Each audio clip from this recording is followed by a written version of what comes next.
আজকে তৈরি করব দারুণ একটা রেসিপি। বলুন তো দেখে, এটা কী ফুল? এটা হলো যুক্তি ফুল।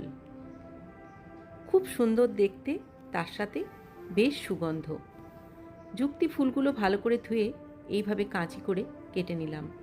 এবার কড়ার মধ্যে দিলাম সর্ষের তেল।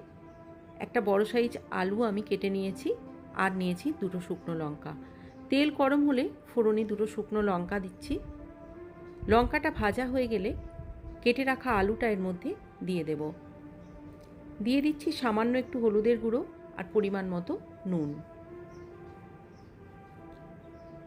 আলুটা মিনিট খানেক একটু ভেজে নেব।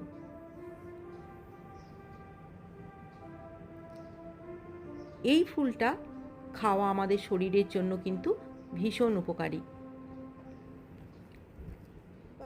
আলুটা ভেজে নেওয়া হয়ে গেছে। এবার এর মধ্যে ফুলটা অ্যাড করে দিলাম।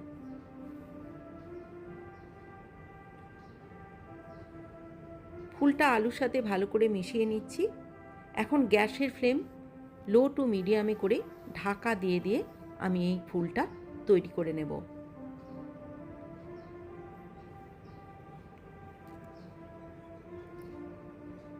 দেখুন, ঢাকা দিয়ে দিলাম।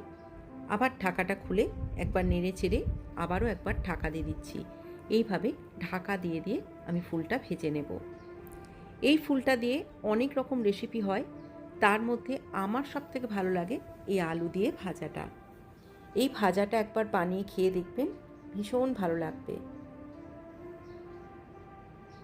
খুব বেশিক্ষণ টাইমও লাগে না। দেখুন, একদম রেডি হয়ে গেছে আমাদের যুক্তি ফুলের রেসিপি।